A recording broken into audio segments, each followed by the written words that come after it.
A dangerous inmate who escaped from Dorchester Penitentiary last Friday was on the loose for only about 5 hours before he was recaptured. But in that time, he wreaked some serious havoc.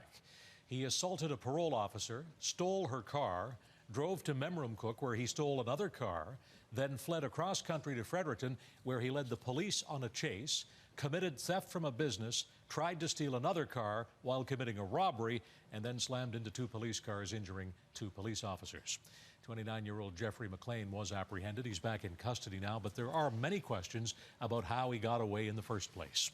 The union that represents corrections officers says something like this was bound to happen because the officers don't have the tools they need to prevent it.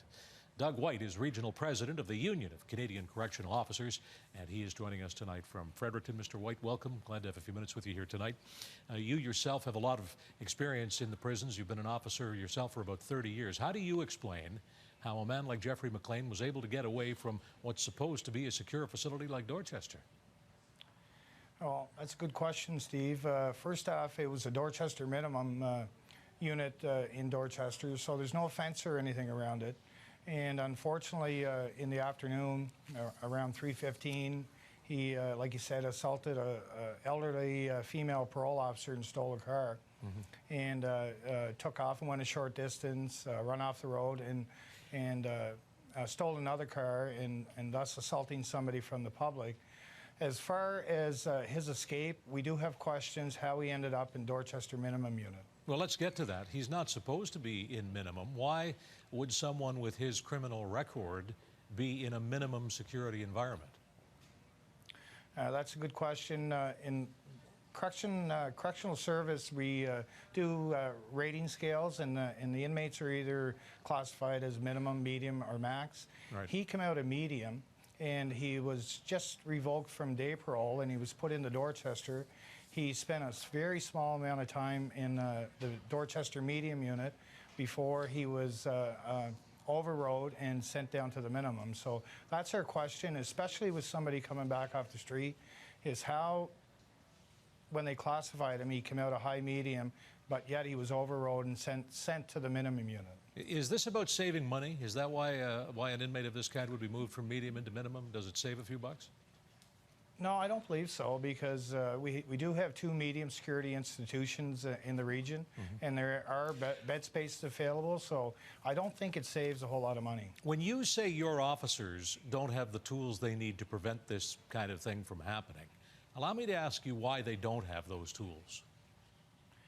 Because it's a minimum security unit, and they're not supposed to have the violence that we have in our medium and maximum security institutions. For example, in our medium and max, all officers carry on their belt handcuffs and OC spray.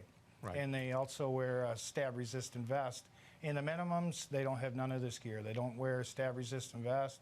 They don't carry handcuffs on their person. They don't carry OC spray. Well, what do they have, Mr. White? What kind of tools do they have? They have uniforms and verbal communication, basically.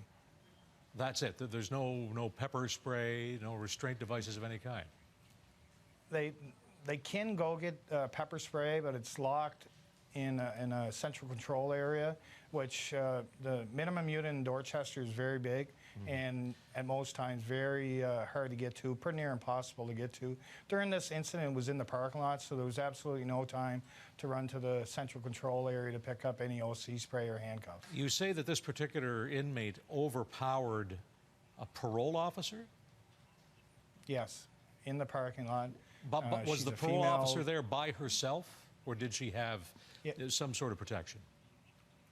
No, it was in the parking lot of the Dorchester Minimum, and I believe she was probably leaving work at the time, and that's when he assaulted her at her car, took her keys, and stole the vehicle. So who would have been watching him at that point? Nobody. Around the minimum, you see inmates walking out around the parking lot, out around the housing areas, anytime during the daytime. So to parse your words, you're saying a couple of things. One, he shouldn't have been in minimum. And second of all, he should have been in an environment where corrections officers have some tools to restrain him. But neither happened. That's correct. Have you talked to management about this? Have you discussed this specific case or cases like this with the management?